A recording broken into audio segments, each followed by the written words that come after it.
at least nag-improve ng akong boses, no? I'm be back. Wala ko pang preach for almost 2 months, no? Kaya ako sang gipahuwa itong akong. But before ko mo to sa akong preaching today, my exon is faith under pressure. Nalang ko i-disclose ninyo, siguro daghan gimog pangutahan, no? In regard sa akong physical condition. Daghang pangutahan na ninyo nga akong boses more than a month na ning medyo pagaw. Ako ning i-disclose ninyo igsoon. Actually, this is start last November last year. Last November last year, igsoon, nana ko'y na-notice nga na ako'y symptom sa lung cancer. Pero ayaw mo kahadlo, kaya di mo kumatayan eh. Na-notice na ako na igsoon last November pa. Una, nanas among gene, genetic na mo ang lung cancer igsoon. My grandfather died in lung cancer. My uncle who is living in Davao, before he reached the age of 50, died in lung cancer. Ang iyang anak na teacher sa Davao, nga my first cousin, December 2024, died in lung cancer. Okay? So ito pa, nalas among gene. So ito pa katong November na notice na ako, aware na ko nga na ako'y nana. Dugang pa na notice siguro ninyo nga grabe ang pag-down sa akong weight. Diba? Kita mo, grabe ang pag-down sa akong weight. Labi pa katong February. Nagsugod kawala akong tingog katong dito mi San Romeo during my birthday, even up to now. Di ko kahatag ninyo confirmation medically in this sickness, and the reason, di ko mga doktor. Di mo ko pa-check up. Not because I don't believe medicine. Okay? In fact, ang akong diabetic na ako'y doktor.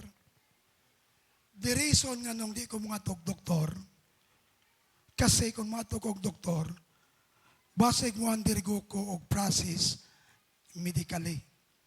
X-ray, biopsy. In fact, akong anak, labi pas dyan iningat to sa trabaho, ihatod mo na ako. Pag uli na ako, makadawat og message pa. Na ako'y kwarta gibilin, pa-check up. Nga di magyug ko. The reason why nga nung di ko mga doktor iksoon, basin kung makita nila ang positibo nga na ako, mapugos ko og palo sa ilang gusto.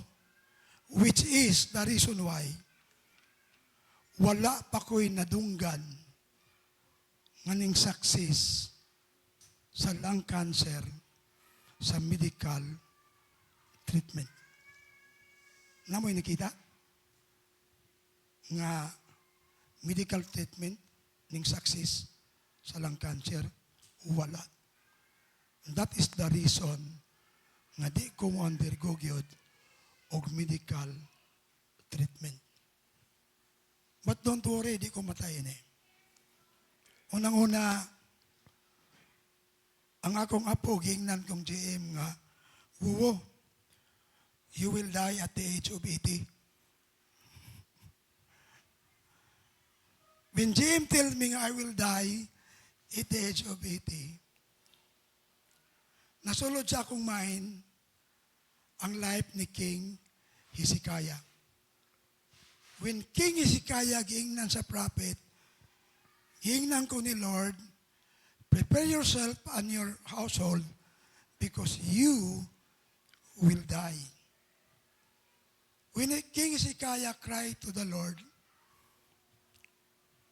balik ang prophet, o ingon siya, ingon si God, ingon ang Lord, i-add ka og another 15 years. Pag ingon ni James, 64 ko, mamatay ko 80, saktong gingon sa Bible. Tabay ko gula, hindi ko matayin eh. Okay? Now, mabitaw nga katong first Sunday, katong nag-pray ko sa communion, halos di mo gawas akong tingog. But I'm glad today, danoy na akong improvement. Now, unsa akong gihimo karon through the wisdom ni God. Nakakita ko duha ka testimony sa duha ka celebrity. One is Boss Anson Roa and Terso Cruz III. Terso Cruz III is active member sa CCF. But both of them healed dili sa medical treatment. Okay? Sadang nakita na ko kung unsay ilang gibuhat igsoon, I started doing that. I think mga late in the month of March. Ang akong timbang igsoon last 3 weeks ago is only 58 kilos. Mara ko itong last 3 weeks ago. But last Friday, I thank God, I am now 60 kilos. Amen. It's doing well. It's doing great. In the past 3 days and so on, every time I will wake up early in the morning, ang akong tingog, normal to na. Normal lang akong tingog, inika early in the morning. Magsugod lang na siya og crack after my breakfast. Ano na, pero at least nakita ninyo, nag-improve na masad ni. Mabitoy so on, I know God is doing my physical condition. Ug ang akong request ninyo, do not pray for my healing. Ang akong request ninyo, join me in thanking God because God started to heal me. Amen. Thanking God on, dili tungod kayo are totally, completely undelivered. When God started doing good in your life, start thanking God. Ug mao na ang akong gustong buhaton ninyo. Join me in thanking God that I will completely heal. Amen? And I know I will reach in the age of 80.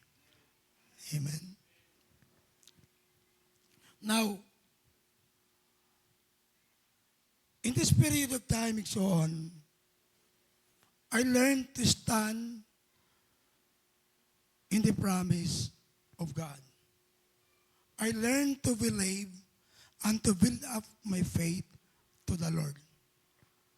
Ug dinhi sad nako nakita how to stand your faith, our faith, under pressure. Una igsoon, ang naghatag na kog pressure akong pamilya. And I cannot blame them. Di man ko ka-blame nila because they are concerned of my physical condition. Every morning, every evening, pa-check up na. Akong wife, pa-check up na to kas doktor. But I believe, mabit ito yung rason na kung giingon ninyo, nga kung matukog doktor, unless kung napa ko'y nakita nga successful sa treatment sa lung cancer. Wala. In fact, sorry to mention, Pastor Ben,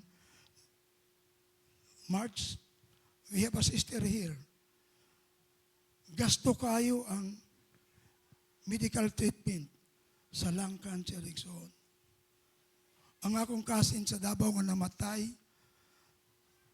in December 2024, he spent millions para lang maayo. Iksoon. But ang iyang one is only 6 months. Amen? November may nagsugod, may naman ron, pass na ko sa 6 months. Di ba? And you know what, Ikson? My body, although I feel the weakness, but wala man sa kumadown because of fever. Mabitaw nga, ako lang nang disclose today para matubag nga nung, kasi ang pinakakuan yun sa symptom, kanang pagaw nga dili mawala. Kanang pagaw nga dili mawala. Sa desisyon na ako, akong pamilya, Papa, iinti na para mahandol ng imong pagaw. I know that is not the cause. I know that the cause is my respiratory. Amen? That's why sa ako nag-ingon, join me in thanking God because God is doing will of my body. I start gaining weight now. Could you imagine? I think 2 months ago, ako hindi ko atubang og mirror. Kaya di mo kumunudlay. Kaya kung buhok og magpa-haircut ko, nipis agad niya ako raning kamot-kamoton. In time nga, pag-agi na ko sa mirror ning hunong ko, nasya ako. Nanglaw man akong dili. Nanglaw na ba? Pero karon at least, wala na. Ning gwapo na kog balik. Ning gwapo na. O, diba? Sa ito pa, wala ko mahadlok na naigsoon. We know nga, makadungog mo niya na mahadlok lang ko. Pero, I learned igsoon how stand our faith under. And that is the message today. Nga kung i-relate ninyo, unsay akong experience. Okay? Del, kuwari kong tubig nga dili bugnaw. Okay. Now, but before that, let us pray. Father, in the name of Jesus, Lord, among i-present nimo kinimong message, God, nga gikan kanimo Ginoong Dios. Tuguti, Lord God, nga kini ay mag-cause sa among kinabuhi to trust and to continue to believe in your promise. That every situation that we face every day, we will not turning back. Tungod kay balumi, nga ikaw among kauban kanunay. Bless this message today. In Jesus' name, amen and amen. In fact, akong giingnan si Lord nga, Lord, thank you.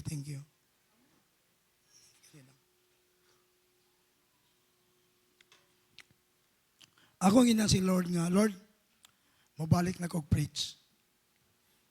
Starting today.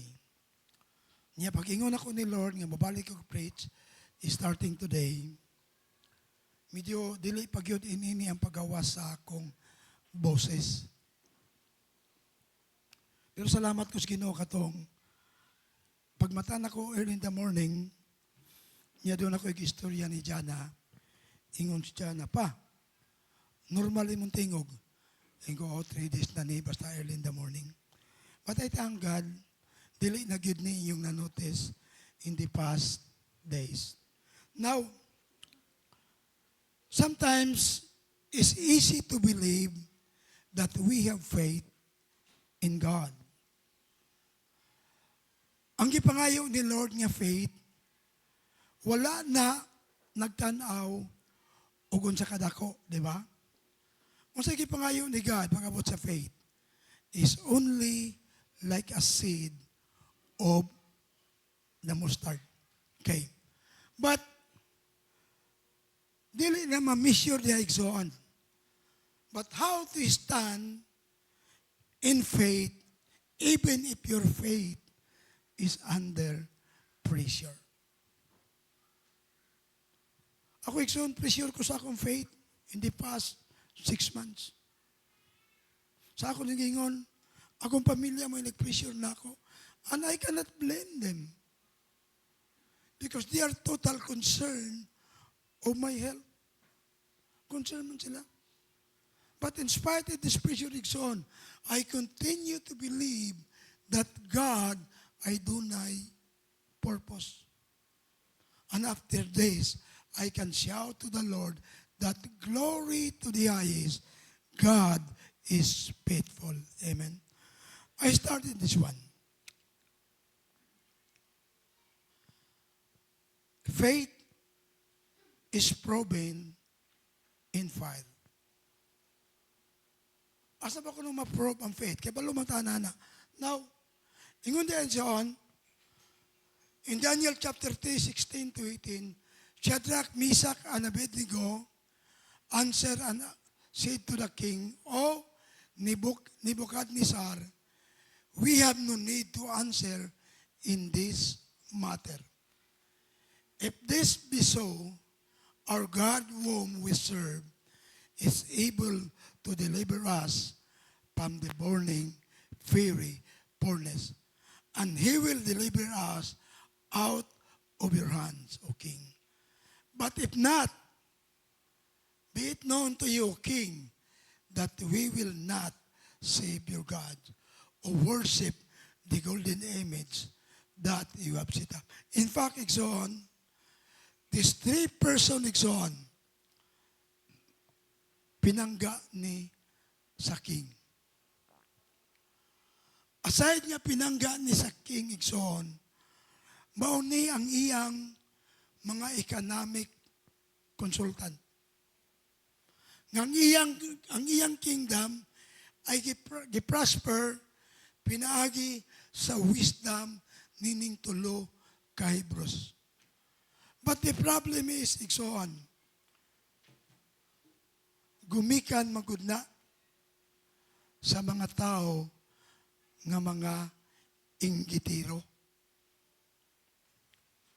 Nainggit ang mga tao, igsoon, nga nung pinangga sa king, kining tulo. That's why, ilang kisulsulan ng king, King Nebuchadnezzar, how about maghimo ka o usa ka na kong estatwa nga atong i-consider nga atong Ginoo. O kinanglan ang tanan mo yukbo o ang dili mo yukbo igsoon. Ingon siya, atong ihulog dito sa hodno. But, gituman ni king ang ilang suggestion. Wala man mo yukbo ang tulo. Ang king igsoon, walay mahimo to save these 3 Hebrews people. Patong sa ilang tubag, our God that we serve were able to deliver us in this situation. Remember, Ibson, in every situation in our life, there is no reason to turning back because the God that we serve can able to deliver us in every situation in my life. Even in my situation, I know that God can deliver me if I continue to trust in His power and His faithfulness. Amen. Mabadayon siya, nga Lord, bisan pagdili, may deliver ni God. But never nga musimba mi og laing, Now, kung sa sunod John, God does not deliver us from the fire, but He always join us in it. Di man kay deliver ni Lord, diha. Di man kay pahigawas ni God, diha igsoon. But remember this thing, God, kauban nimo to face every hard situation diha sa imong. Okay, now, sa ingon diha. The king Nebuchadnezzar was astonished and rose up and says, he declared to his counselor, did we not cast 3 men bound into the fire? He answered and said, but I see 4 men abound walking in the midst of the fire, and they are not hurt, and the appearance of the fourth is like a son of the gods. Ingon siya, tulo mo na. Why nahimong upat? Ug ang akong nakita ay lahi yun siya. Tungod kay para nako anak sa Ginoo, anak sa Dios. That's the reason why, son, no hard. Unsa may maka-pressure na to, son. Remember these things. Pressure ka, pamilya, kwarta, pressure ka sa imong utang or whatever. These things nga nakahatag nimo. Remember these things. Kauban nimo si Lord. Na-feel ni God kung unsa ang imong nabati. Kuyugan ka ni God in this situation. That's why there is no time to think about turning back o balik o unsay imong pamagi. Let's continue to trust in the wisdom of God. When I say to God, Lord, I will trust to you my physical condition. But not only trusting God, I say to God, God, give me wisdom to handle in this situation. And God give me wisdom na ko'y gihimo nga mga natural nga pamagi. And then God is doing well. Although, nasa'y gamay nga gasto, pero dili ko na pariya kung ato kong ospital. Unyang akong lawas, buslutan na lang bisag unsa. Mama na, di ba? Imong lawas, buslutan bisag unsa. But I know, in this problem, I know, God is in me. Na-feel ni Lord kung unsay akong na-feel. Kaya palo si God, unsay akong situation. That's why ingon diya, if God will not deliver us in situation nga itong atubangon, God joined in us. That is what happened, Nixon. Kauban nilang God. Lakaw-lakaw sila dito. Natigala ang king. Tulura man na sila, Ginoo. Tulura man na sila. Why? Nahimong upat. Tungod kay si Lord, iyang gipakita ang iyang physical appearance sa king. Pakita ni God. It is proven nga iyang gipakita nga si Lord naguban. We as a Christian, igsoon, hindi na ito makita ang physical appearance ni God. But we believe that we have the Spirit of God. We believe that God is in us. We believe the promise of God that God will never abandon us nor forsake us. Saktas Ginoo. Kauban si Lord nga ito, igsoon. In this my physical condition in the last 7 months. I always doing the routine early in the morning. I wake up early. I praise God. I do ko nung siya akong angay buhaton. And I know, kauban na ako si God. Sabi siya, unsay akong gibuhat. Amen. Katong ning, katong yung, wala ko mag-preach for almost 2 months. Wala ko mo ato sa South. Salamat kandigo katong last month sa Karkar kay Naas. Pastor Gary nga mao'y nag-preach dito. Gumikan to kay napakalisod mo gawas ang akong tingog. Mabitaw nga akong gidisclose kaganina para may balo mo nganong inana ang akong boses. Dili di kayang i-handle o i-inti. Amen. But, in spite, this is on, I don't have any fear in life. I believe, kauban ako ni God. I believe that our God, my God is a big God. Nga kung unsay akong situation, si God, Joey na ako igsoon. Kauban ako si God, nining akong ginahimo. Mabitay igsoon katong nag-wait ko last Friday. I shout to the Lord and cry to God, Lord, thank you. 2 kilos in 3 weeks. Increase akong weight igsoon. It is a great miracle. Amen. 3 weeks, nimbalik akong timbang og 2 kilos. Next week, igsoon basig, 65 na ko. 65 na ko next week, igsoon. Mabitaw sa ako ng gingon nga, katong na-feel na ko, wala naman ko makuandaan kay balo na ko daan nga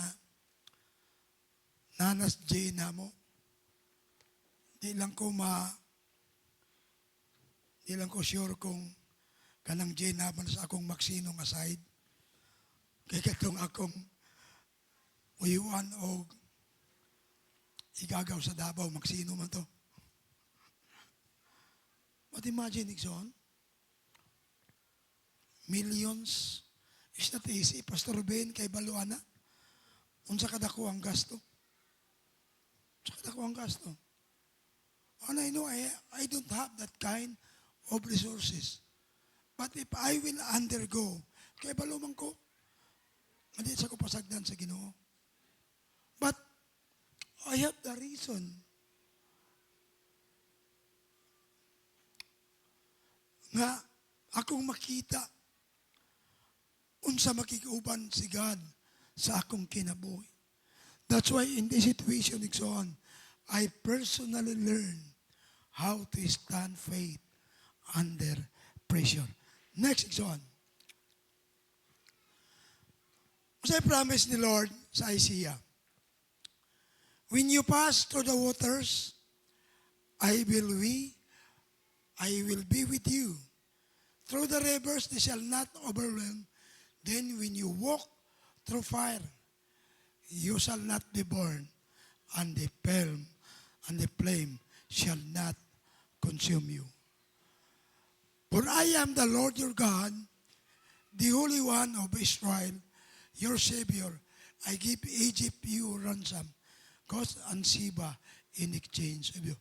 Ito sa promise ni Lord. Oh.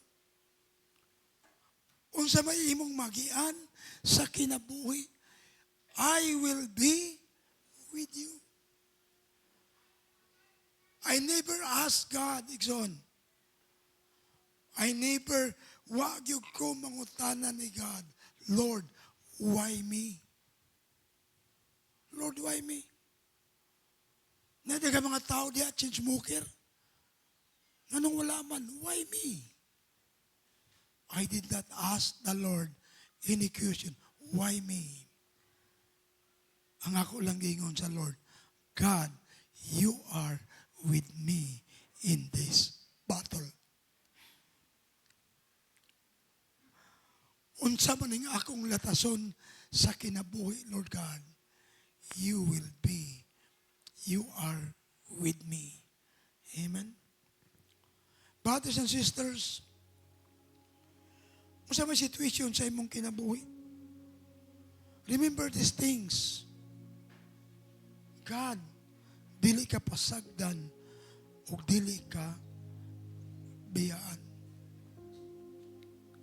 I remember 3 months, siguro mga 3 months na,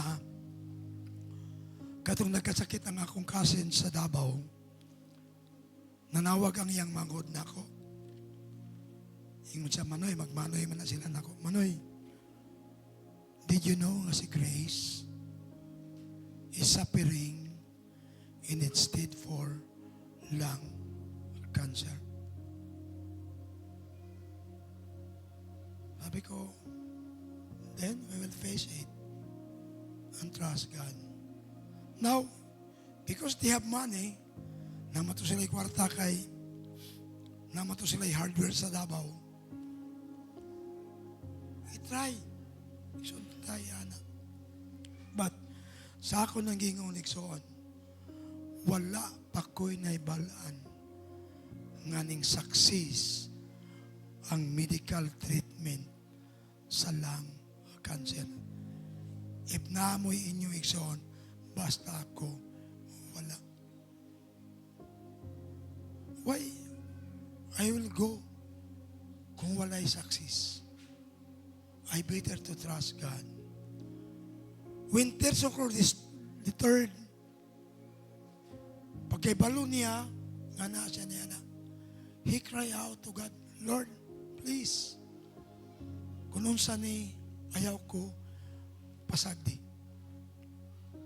Until, dunay friend nga nag-offer niya, kanila'y buhata, kining natural nga pamaagi. He do it. And God deliver him. Dili siguro coincidence nga ako itong nakita. I follow it, I doing this, even up to now. But that's the reason why ingon ko, God is doing well in my body. Okay, balo ko iksoon, unsa man ang akong atubangon, unsa man ang imong agian sa kinabuhi, our God is with us. Amen. Labang kag river, labang kapag kayo, ingon si Lord, I will walk through the fire, and you shall not be burned. That's why I said, thank you, Lord, that I will not die in this sickness. Thank you, Lord, nga imo kong dalhon at the age of 80. Okay na na, Ikson? 80 ko mamatay? Okay na mo na? No? Kawas lang di mo okay, ha? Unya, ang problema kay, iningabot na na, Ikson, bungol-bungol naman ko. Magsininggitay na tana. No. But you know, Ikson, that's the promise of God. Now, next and last one, Ikson. Faith under pressure leaves a lasting impact. Kung may stand lang ta sa atong faith, even unsa kalisod ang pressure, dunay impact Ikson that will last. Ingon dia, Nebuchadnezzar said, Blessed be the God of Shadrach, Meshach, and Abednego, who has sent his angel and delivered his servant, who trusted in him, and set aside the king's command, and yielded up their bodies, rather than serve and worship any God except their own. Therefore, I make a decree. Any people, nation, and language speak anything against the God of Shadrach, Meshach, and Abednego shall be torn limb from limb, and their house literate. For this is no other God who is able to rescue in this way. Ikson, unsay impact nga wa ilang gihandle ang pressure sa ilang faith. It leaves a lasting impact. Ikson. That's why encourage na ko. Walay dako og lisod nga problema. Mapaka-pressure ning atong kinabuhi. If we will just continue to believe in God. Last exhort, when you remain faithful under pressure, one, imong pamilya will notice. Your co-workers will see the integrity of your faith. Your community says the real hope of life and continue to believe in God. The enemy is silenced. Ikson, I know that the enemy is still working. The devil tried to remove my voice, pinagining sickness, so that I can stop preaching the word of God. But I want to silence the enemy, that I can still again preach the word of God. Amen. 5, God is glorified. If you turn your back because you cannot handle pressure, dili mag-glorify si God. That's why, so I know unsa kadako si Lord. I know how to glorify God in every situation in my life. Mabitaw nga, duha man ko ka-Sunday nga wala mo nga tuog South Exxon. But next month, I will preach sa South.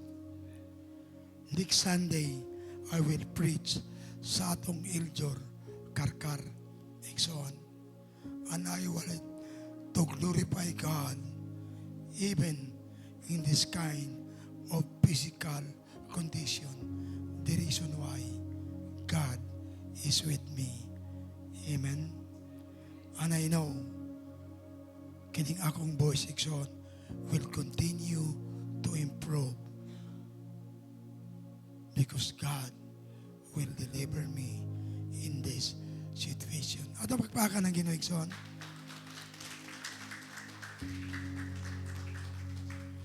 Let us pray. Father, in the name of Jesus, Lord, continue to bless us, Lord God. Continue to believe and to stand in our faith, even in our faith is under pressure, God. Because I know in every situation sa among life, God, you are with us. Tabangi mi Ginong Dios nga mo kang himayaon sa tanang situation sa among kinabuhi. Tabangi mi Ginong Dios nga makita namo unsa kabililhon ang among pagtuon nimo, God, that we will stand our faith even in this faith is under pressure. Bless your people today. In Jesus' name I pray. Amen and amen. Hallelujah.